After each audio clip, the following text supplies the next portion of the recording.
السلام عليكم ورحمة الله وبركاته. ازيكم عاملين ايه؟ يا رب تكونوا بأتم صحة واحسن حال. طبعا آه، التعزينا لشهداء فلسطين من كل قلبنا، يعني ربنا ينصركم نصرا عظيما يا رب العالمين. وان شاء الله ربنا ينصركم كده وترجعوا تفرحوا زي ما فرحتوا في الاول. المهم، فنبدأ الفيديو بتاعنا وصلى على الرسول عليه أفضل الصلاة والسلام. ونبدأ نقول طبعا جبنا من القماش العمرية اللون الجميل ده، جبنا منها قد ايه؟ جبنا منها 5 متر. وجبنا من القماشة البيكا القطن، برضو ده قطن وده قطن، جبنا منها كام؟ 3 متر. 3 متر خدنا طبعا من قماشة البيكا دي خدنا الكوبرتا، هنطلعها كوبرتا، هنعمل ماشنج مع بعض. طبعا انا ايه اللي عاملاه الحمد لله، وعملته قبل كده من سنة، والحمد لله كان جميل. بس ما كانتش قطن، كانت الكوبرتا العادية بصراحة، البيكا العادي. فدي البيكا القطن جميلة جدا، ويعني ايه حلوة لو في مكيف هتبقى جميلة اوي معاكي في الصيف يعني وكده. طبعا لو عايزه تفرشيها عادي، بنشيل البطاطين احنا ركنها في اي جنب، وبنحط دي كشكل جمالي على السرير بتاعنا. اهم حاجه نصلي على الرسول عليه افضل الصلاه والسلام، ونقول ان احنا جبنا 5 متر، طلعنا منهم ملايه 240، وطلعنا متر ونص مخدات، وطلعنا منها خداديه، وكمان طلعنا 55 وطلعنا خداديه كمان، وطلعنا القلابات. ده كله من 5 متر، وكمان فاضت معانا حته ان شاء الله هنعمل بيها شكل كده باذن الله مع الخداديات ان شاء الله بكده. وجينا للبيكا دي جبنا 3 متر، خدنا 240، والنص متر اللي اتبقى معايا خدت 27 سنتي، هحطهم في الملايه دلوقتي معاكم، والباقي هاخده اعمله حلي للخداديات.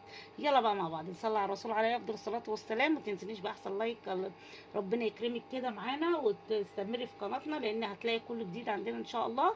احنا بنتاخر بس الحمد لله على كل حال. كان في ظروف قاسيه قوي هحكي لكم عليها في فيديو تقفيل الخداديه بتاعت الملايه اللي هي بتاعت العروسه بتاعت الصباحيه، ان شاء الله عملناها مع بعض. بس الفيديوهات هتنزل بالتسلسل ان شاء الله، يعني ان شاء الله يعني في فيديوهات قبل ده. ماشي. هنبدا دلوقتي. اول حاجه هنمسك ملايتنا، نخيطها من اللي هي 240 القطن دي، هنخيطها من الجوانب كلها، هنقفلها. اول حاجه هنعملها مع بعض، صلى على الرسول يا جماعه. اهو. وهنبدا دلوقتي اهو، ادي ملايتي اهي، وهناخد سنتي كده، نص سنتي في نص سنتي، وهنبدأ نخيط. بسم الله اهو. واعمل طبعا ان شاء الله ملايتي كلها بالشكل ده، هنضفها بالشكل ده.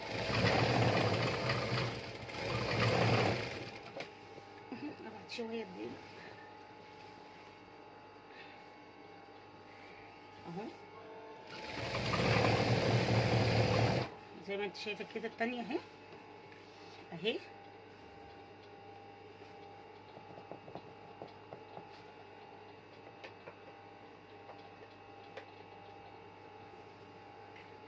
هعمل ملايتي كلها بالشكل ده كده اهو.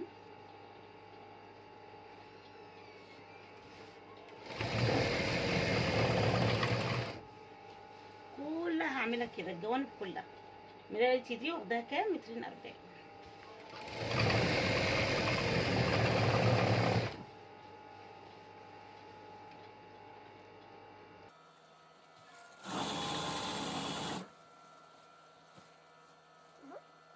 بالشكل ده كده. الميزه بقى اللي في القماش القطن بتمشي كده على طول، بتبقى نضيفه معاكي الحمد لله. قال لك الغالي سعره فيه.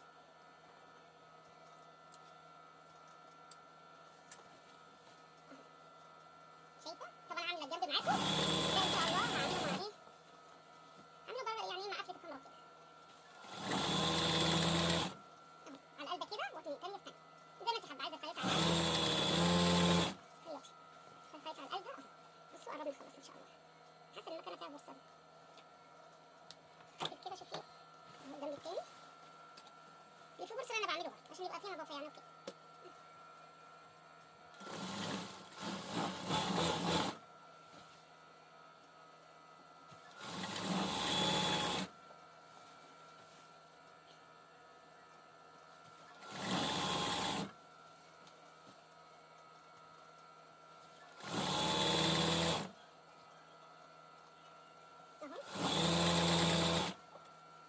هي ملايتي 240 240 يعني يعني مربع.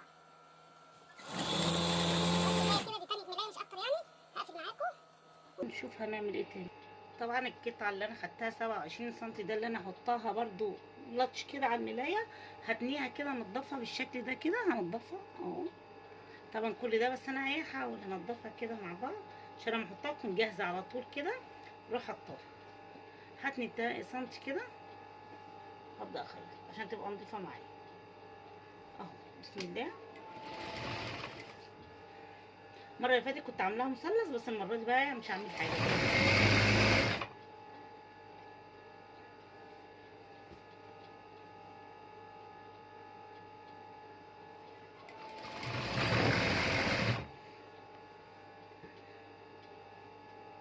زي ما انت شايفه كده تانية، وتبصي كده تلاقيها مظبوطه امشي اهو.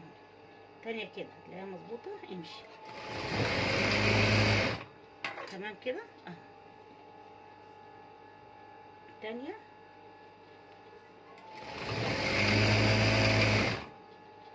تانية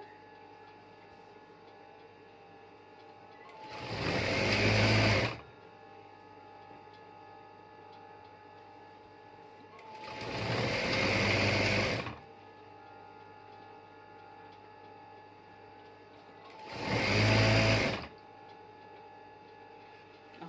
هبدا ايه اربط الابره ونرجع تاني. هكمل زي ما انتم شايفين كده، مفيش اي افتكاسه يعني اهي.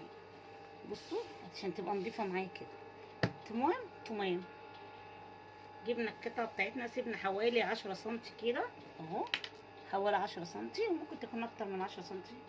نقيسها عشان كله يبقى ايه معانا. مفيش حاجه قدامي صراحه، مفيش حاجه قدامي. خلاص حدود دي 10 سنتي 15 سنتي حاجه زي كده اهو.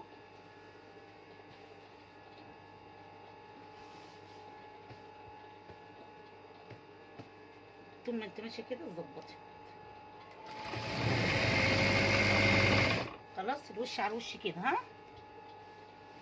تمام يا اختي اهو.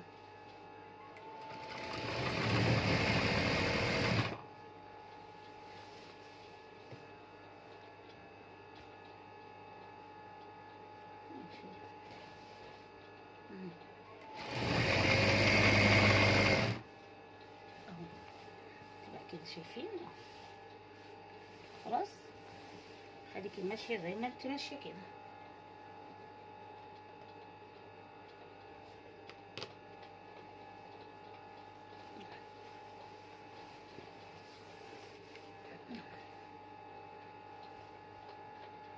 طبعا القطعه دي واخداها 27 سنتي.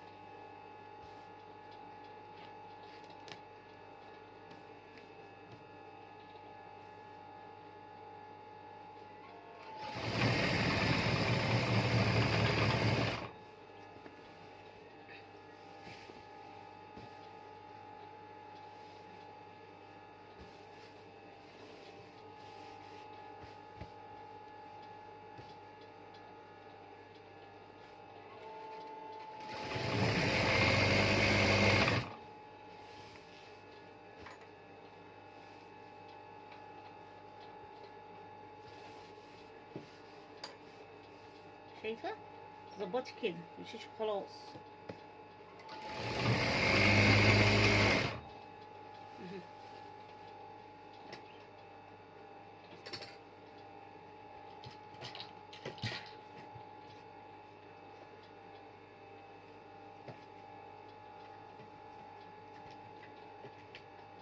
خلاص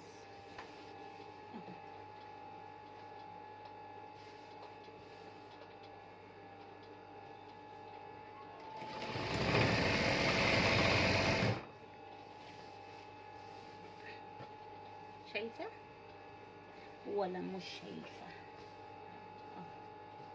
قطع 27 سنتي من نفس الكوبرتة خدناها اهو، بنعملها مع بعض تمام كده. خلاص كل حاجه باينه معاكم اهي.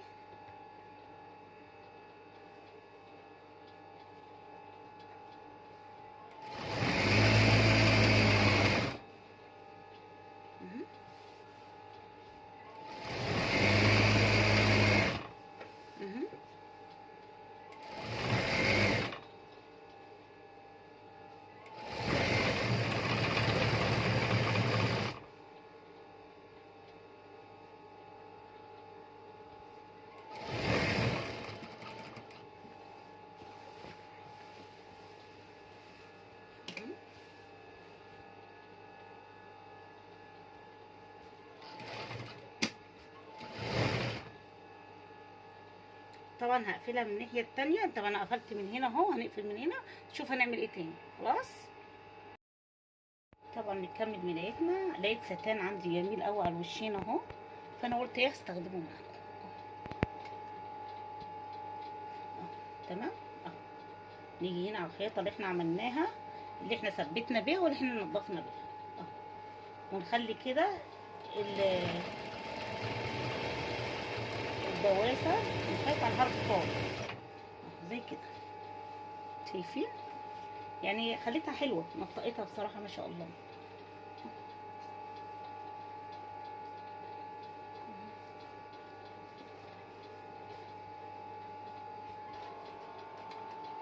والستان ده وش وظهر. تمام كده.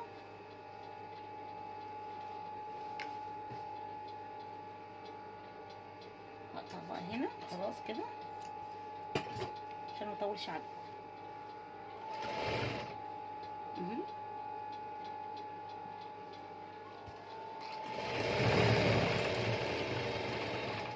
وهنثبت برضو من الناحيه التانية على فكره، مش هنمشي كده على طول. خلاص كده تمام. تمام التمام.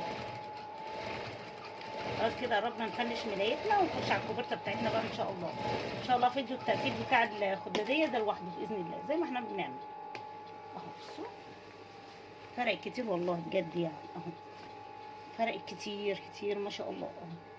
شايفين ما شاء الله تبارك الرحمن. يلا كلنا نصلي على الرسول عليه افضل الصلاه والسلام.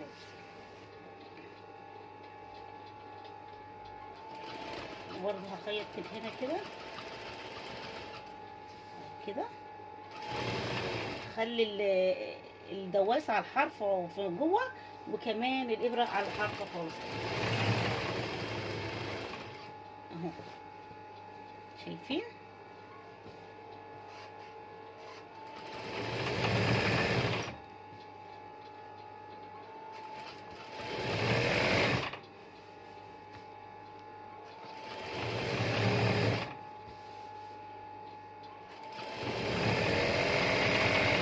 شايفين؟ هاخده من الابره بقى وارجع لكم تاني. بصوا هيبقى الشكل معايا اهو. خلاص كده ادي ملايتي خلاص، وادي الماتشنج اللي احنا عملناه ما بين الملايه وما بين ايه الكوبرته بتاعتي. خلاص كده خلاص احنا عرفنا. جينا على الحرف، هكمل بقى مع نفسي كده اهو. شوفوا على الحرف ازاي جميله جدا وغرزه جميله الحمد لله ما شاء الله. هكمل بقى ونرجع تاني اهي ملايتي. شايفين اهو؟ طبعا هي مش غامقه كده، لا الكاميرا جايباها غامقه وجايبه القماش فاتح، هما زي بعض. خلاص كده تثبيته جميل اهو والدنيا حلوه الحمد لله. ملايتنا الحمد لله اهي اهو. اشيل بقى ايه شاطر دول كده، وابدا اجيب الكوبرته بقى واتنيها معاكم ونشوف هنعمل فيها ايه. خلاص اهو خلصنا ملايتنا اهو. خلاص كده نركنها على جنب. شوف هنعمل ايه. نجيب الكوبرته بتاعتي كده ونصلي على الرسول عليه افضل الصلاه والسلام اهو. نفردها تقيله جدا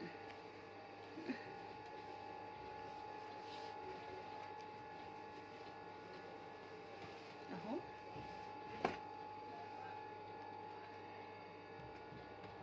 بس كده هبدا بقى ايه خيط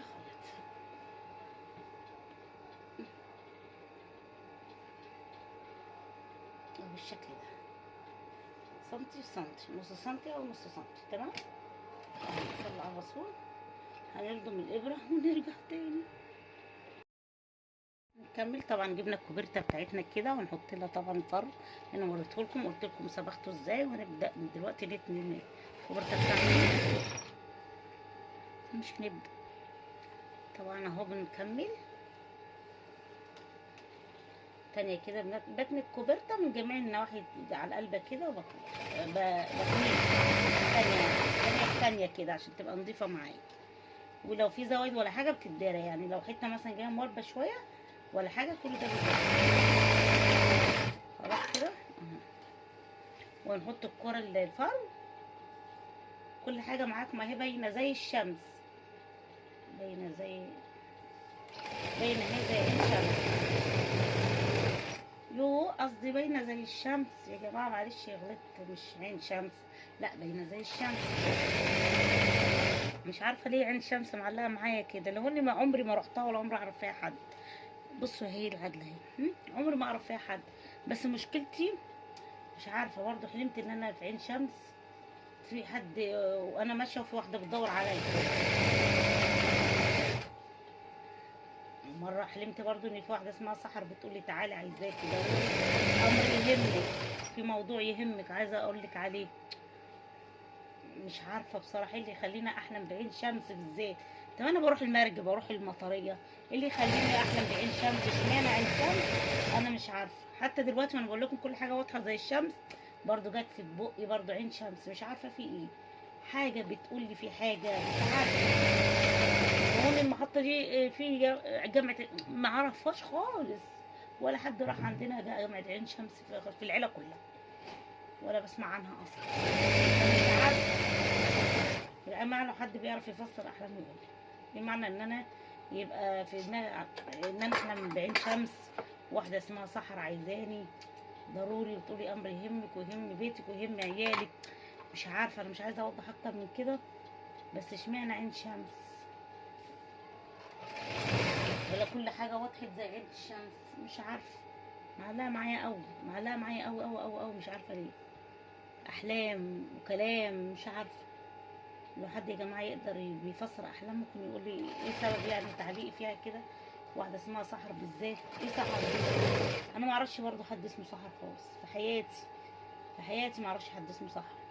وعين شمس عمري ما رحت عين شمس، ولا اعرفها بتطرح منين ولا ايه هي، بس عمري ما اعرف عين شمس دي.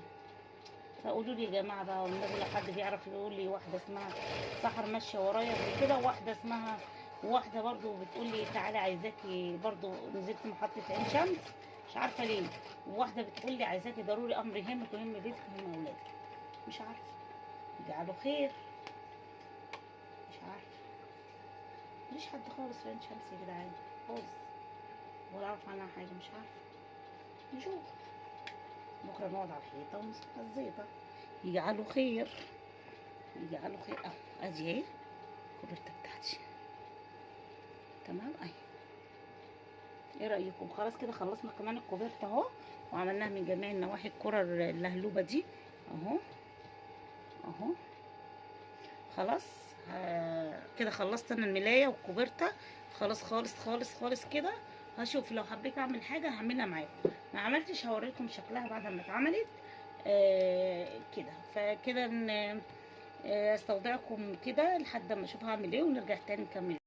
تعالوا بقى نشوف تفاصيل ملايتنا بعد ما خلصت. طبعا كلنا دلوقتي هنصلي على الرسول عليه افضل الصلاه والسلام، وهننزل نعمل لايك. خلاص خلاص ادي تفاصيل الملايه بتاعتي، وادي القطعه اللي حطيناها من الملايه من الكوبرتا عشان نعمل ماشنج مع بعضه اهي. وادي الملايه بتاعتي طبعا قطن في قطن، كل ملايتنا المره دي قطن، الكوبرتا قطن والملايه قطن اهو. هنطلع بقى على الاختراع الجديد واحده واحده. صليت بينا على النبي عليه افضل الصلاه والسلام. بصي ادي الكوبرتا، وادي القطعتين اللي احنا قلنا كان ابيض وصبغناهم اهو. بصي اهو الاربعه، طبعا كل جنب في واحده ماشي على الملايه، يعني الكوبرتا حاطين لها اربعه. ودي الجبيره بتاعتي، هي ما كانتش كده بس انا قصيتها وعملتها بالشكل ده. كل حاجه ان شاء الله عندكم في الفيديو. خلاص ده فيديو التقفيل. واهو شايفه ادي هي معايا مخده، وادي مخده. مش عارفه ليه على طول على الخداديه اقول مخده والمخده اقول الخداديه. يموت المعلم وهو بيتعلم. اهم حاجه نكون صلينا على الرسول عليه افضل الصلاه والسلام، ونطلع واحده واحده واحده واحده ونشوف الجمال. يلا صلينا بقى على الرسول عليه افضل الصلاه والسلام. اللهم صل وسلم وبارك عليك يا حبيبي يا رسول الله اهو. هنيجي من الاول طبعا طريقة القص معاكم على القناة، قناة جدد وغير مع عائلة الميم. شايفين التفاصيل، شايفين الامكانيات، بجد صارفين ومكلفين اهو. هو ده الصرف، هو ده التكلفة صح اللي تقولي عليه. نطلع على الخدادية بتاعتنا دي بقى اللي هنعملها الفيديو الجاي ان شاء الله. بعد دي شايفين دي اختراع ياقوتي، شايفين الجمال، شراشيب شراشيب ملايتنا دي يعني فيها جبرات وفيها فيها ستانات وفيها الكرة اللي هي الكرة الفرو، وفيها ستان وفيها جوبير وفيها ونقول ايه ولا ايه ولا ايه، بجد صارفين ومكلفين. بس المهم ان الشكل في الاخر جميل جدا جدا جدا. شايفين اهو. هننزل تاني واحدة واحدة. صلى على الرسول عليه افضل الصلاة والسلام. نقول عليه افضل الصلاة والسلام. عارفة لو ما عملتيش لايك يبقى انت ما عملتيش. قوليلي ان ذوقي زي ذوقك، ان عملتي لي لايك يبقى انت ايه، بتفهمي زيي. او لو ما عملتيش بقى بلاش نتكلم. يلا بقى ننزل نحط اللايك ونقول تسلم ايديكي يا عائلة ميم. قناة اسمها جدد وغير مع عائلة الميم. جددي وغيري، الوي دي تتك عليها او عشان لما تيجي على السيرش تطلع معاكي. جددي وغيري مع عائلة الميم. وان شاء الله النهارده هي الملايه بتاعتي 6 قطع. طبعا عملنا ملايه كوبرتا وكمان حبينا نشيك الملايه دخلنا لها من الكوبرتا. وزي ما انتم شايفين الماشنج مع الستانات مع الجبرات مع يلا صلى على الرسول والسلام عليكم ورحمة الله وبركاته. بحبكم في الله. يلا سلام.